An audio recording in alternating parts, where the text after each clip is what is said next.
everybody. Thank you for joining me for riding through the storm. I hope you're having a great Memorial Day weekend. It's kind of hot in my car. Today I am in my car again, and I was going to do a video earlier, but I was so frustrated, and I don't really like to do them while the kids are around. Trying to keep this between us and not include them. So I just felt like if it would not have just gone over well, it's just better I didn't. I don't want them to be included in this if they're not wanting to. I need to respect their privacy. This is not their struggle, though it is, but it's different. Do you understand what I mean? It's their struggle, but my struggle is with their father, and their struggle is dealing with the whole situation.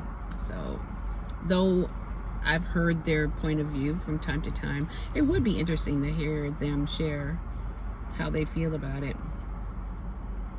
because often what I hear is not cute and emotionally doesn't feel good for me. So, but that's okay. I take my lumps. I have no my pride ain't that big that I think that I was a perfect parent. I know I wasn't. I did try. I did. I could have done better, but I do recognize that I was not coherent enough for my children to give them everything. They got portions, and I think I've said that before. They got portions, and as long as their father and I were good, they got more, especially if he wasn't home, but he and I were good, they got more of me. But if he and I were not good, which was at least 89% of the time, I was always afraid he was going to be mad at me, upset with me, say something that was going to hurt me, or he had already done that, criticize me, belittle me, and I kept playing that in my head. So I was not as coherent as I should have been, because I was fighting what he was saying and trying to be mom to these kids who really deserved my undivided attention, but in general just got moments of me, which is sad. If I could go back and do it all over again, there's a lot I wouldn't. Like people say all the time, you know, if I could be 21 again, I don't want to. Oh, so much happened. I don't want to do that. I can't guarantee I would do better. If I could do it all over again, I would spend more time with my children, fully present. That's what I would do. I would spend more time with my children, fully present, and I would not have someone in my life who had a problem with that. I would not. I would want a man in my life who understood that you only have your kids for a small amount of time, and oh God, I'm gonna start crying. You only have them for a small amount of time. They grow up so fast, and the time goes so quickly. And when we spend our time on these idiotic, stupid things, we're wasting their time with us. You know, they get a small window to get everything we could possibly pour into them. And when we're so selfish to let our shit stop that and hinder them, it's so unfair, you know? It's so unfair to them.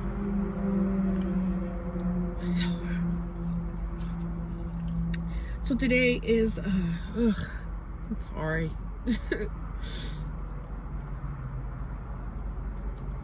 Today is Lion pickup day. He continued to play the control games where he would block me on and off or not respond to my text messages. we're having some issues with one of our daughters, and I was trying to put aside our issues and asking him, can we just meet, not at the house, can we meet somewhere else and just be a united front for our daughter, and let her know, baby, we may not agree with everything you're doing, but know this, we got you, we're with you 100%. And how can we help you? What can we do to support you? What are you afraid of? What are you scared of? Because right now she's having some struggles with leaving for college. She's really trying to make up her mind on that. And unfortunately, I didn't get to experience that. So it is hard for me to be a,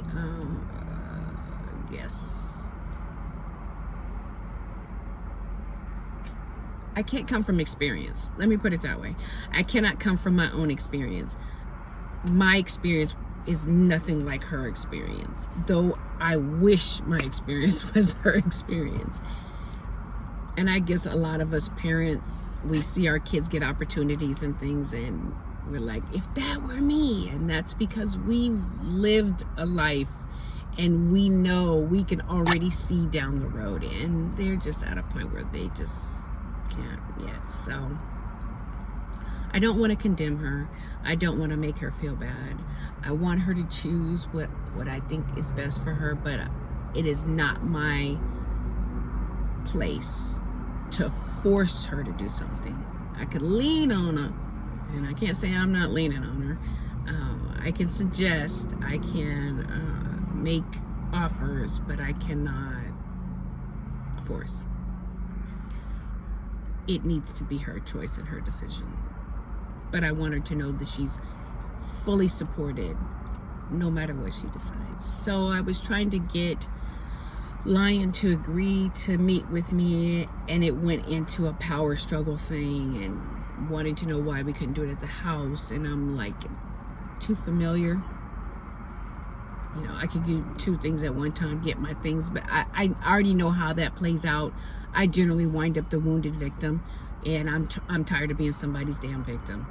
So I just felt it would be better if we did it at a neutral spot. Plus, it would be nice to take her out and just spend time with her.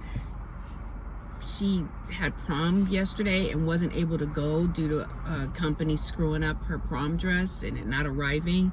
So the baby has a lot going on, and I really just wanted us to be like, we could put this on the side. She's more important. But I can tell you, Lion's never been good at that. That's never been a thing. So I was not surprised. Hurt, not surprised. So anyway, yeah, today is his pickup day, and I packed up everything I saw that belonged to him. But in the packing, unfortunately, I found some documents that showed how often he's been lying to me. Quite a bit. Some tax documents that I had asked if he could get so we could look over them and figure out how much we owe and all this other stuff. Well, evidently he's had them for quite some time. Never showed them to me. Then I find out evidently he went to court at one point and was told to pay me child support, about $700. He never paid me. Then they said that I was served, and I've never been served. But of course the address they have is not my address. So these are normal things that he does. And Tuesday I'm going to have to do some investigating and making some phone calls. I don't know if I can do anything about it at this point. It has been one of the tax stuff is, I don't even know. I don't even know how I'm even gonna go about fixing that, because he's got it locked on some kind of password he won't give to me. Then And I don't even know what to do with that, but I've got to unravel this web that he creates to keep me caught, so he can still have a hold of some type. And the child support thing, I'm gonna have to look it up.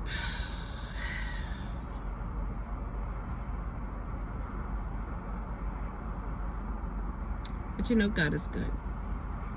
Because I hadn't finished the court paperwork. There was a financial thing, and when I looked online, evidently he had some stuff sealed. He gave them my medical records. He gave them some financial documents when we did the separation, and he took my kids from me, which is a whole nother thing, where he lied and said that I was a drug addict. I was a drug addict, suicidal, and crazy. Yeah, he's a jewel. But, you know, he didn't do it. It was that paralegal. And I said, the paralegal doesn't know me. And they can't just put down on a piece of paper stuff without your consent. So you had to have given your consent. And he said, I didn't know that was in there. I just submitted the papers. But this is a man who is very meticulous. This is a man that has, like I said, I found all those documents. He's been doing all kind of stuff. I found stuff that's mine, pictures, notes, stuff that people gave me. I found in his stuff, and I had to pull it. I had to separate it. So that's how we wound up in divorce, getting a divorce, was because I wanted an authentic apology. I wanted him to take responsibility, and all he needed to do was be able to be a man of his word and be the man that he so says he is, a man of integrity, and say, yeah, I effed up. I gave him all the information. I was going after your throat. I was angry. I was mad. I was hurt. I was whatever. But that still didn't give me the right to do what I did. I never should have done that. Not only will I never do it again, but I promise you this much: I will prove to you that I'm a better man than I was then. I needed to get some help, and then get a therapist. We'd be good. We'd be good. But, and that is what it is. But I was not angry. I noticed there's a frustration and a sadness more than there is anger. Because there is anger about certain things, but it's not the kind of anger that I used to have before, where I feel like breaking stuff, busting stuff, and blowing his head off. You know, it's not like that. I'm not there. I don't feel that kind of anger anymore. I feel like every time God opens up another one of these Pandora boxes when it comes to lying, that it takes my breath away to see how much of myself, how much of my own power, identity, and who I am, I gave over in trusting to my husband, that my husband got me. He's gonna take care of me. We're gonna be okay. He knows how to do all that stuff. He's got it covered, you know, and I can trust that he has my best interests at hand. And clearly he never did. Clearly it was all his own interests. Clearly, as long as I was taking care of his interests and his needs, that's all that mattered. But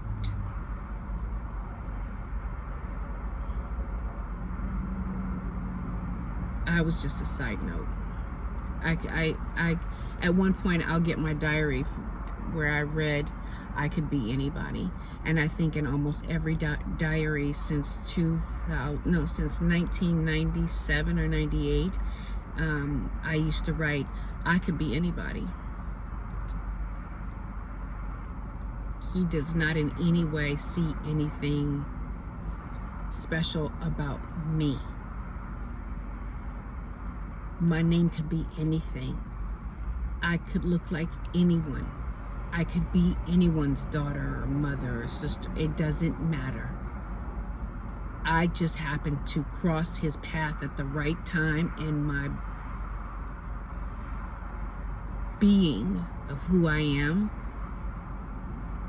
wasn't strong yet. I was getting there. I was definitely getting there. But my core still had some Swiss cheese holes in it. And he got in. He definitely got in. And I let him in. So I have no qualms about blaming anyone or anyone taking any responsibility for how I got here. This was my doing. I did this unconsciously, but I did it. I was clearly unconscious. I was clearly with scrambled eggs brains. I mean, my brains have been scrambled. He did a job on me. He did a job on me. But I cannot tell you that there weren't moments where there was like a, wait, what's that? That dog don't hunt. Like, what it, or something would come up and I would be like, that don't sound right, or something's off. And then he'd give me his explanation and I'd be like, okay. And I would just be like, it's just safe here.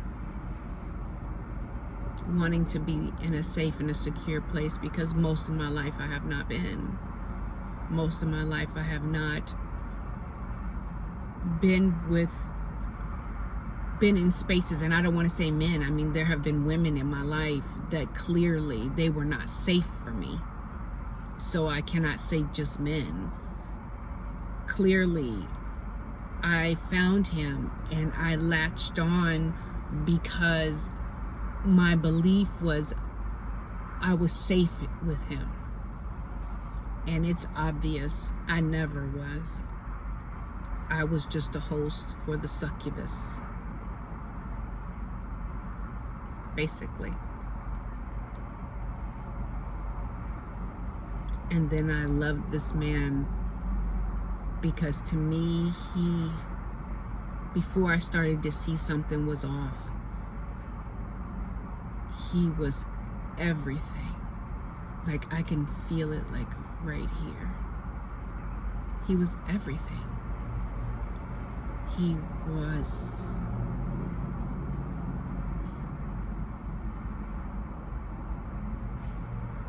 everything to me. You know, he got me. I'll tell you this, and then I don't want to go over too long, because I realize my videos sometimes are too long. I was trying to remember when I met him, what was it so much? And, you know, when I first met him, I was pregnant with my second daughter by someone else that he knew, and he was great with giving advice. You know, he was excellent with being supportive and giving great advice. He was married to someone else at the time, so I wasn't looking at him like, I valued his advice, and I think I even used it.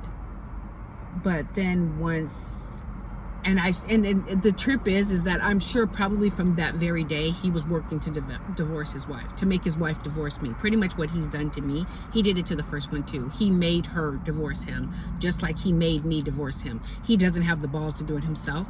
He will make the woman do it so then he can be the victim to the next woman. You know, I wish I could put up a picture. I even went on Don't Date Him. Like, put up a picture and be like, don't mess with this man. You can't fix him. You can't repair him. You will never love him enough. I don't care who you are. His own mama can't love him enough. They'll never be enough, no matter who you are. You know, but I was trying to tell this. It just, there we go. See, like I said, there's anger. There's some stuff there. How he got me was our first date. Well, like, we had long phone conversations up all night. You know, you go to sleep, no, you hang up, no, you hang up, you know, all that at 20 something years old, 24, 23. And the thing was that our first real date was, I was very much mom. So I said, look, today is hair washing day and I have to wash my daughter's hair. You're welcome to come and hang out with us if you like, but I'm not going out. I don't go out my girls are it for me. So you're welcome to come over and watch me wash hair. And he came over and he helped me wash hair, and he helped me comb hair, and he helped me separate it. He didn't do the plaiting so much, but he definitely helped me, separate it so I could braid it up and stuff. And we talked and laughed and joked with, each other and with the kids. And, when that night was over, he went home. He didn't stay the night or anything like that. At that time, I had been celibate for almost 2 years at that point. My youngest daughter was going on 2, and I had been celibate since shortly after I got pregnant with her. I had not been with anybody, so she was 2 going on, 2, I'm gonna be 3. So it was very intriguing, and because my girls mean everything, they were so excited, that he was joking and playing with them because their own fathers weren't. That's how he got in on the backs of my daughters, which I can't forgive that. But I did it. I did it. I didn't let any men meet my daughters. But for some reason I let this one, because he said all the right scriptures and all the right words and all the right phrases and all the right pastors I liked and all the right praise and worship songs that I liked, all the right things. He knew them. But I should have God checked him. But I didn't. So anyway, I'm gonna let you go. I don't want to be on here too long and hold you up. But if you're going through the same thing I'm going through, or anything near what I'm going through, or even just listening to my story makes you feel better about your life, it's all worth it. If you need someone to talk to, you just need somebody to support you. If you feel suicidal, frustrated, overwhelmed, whatever, I'm always willing to listen. And please, if you at all feel suicidal, please call the crisis hotline. Don't let society or other people tell you that we don't do that. We do. I did. And it saved my life. All right. Thanks for riding through the storm. Love you. Bye.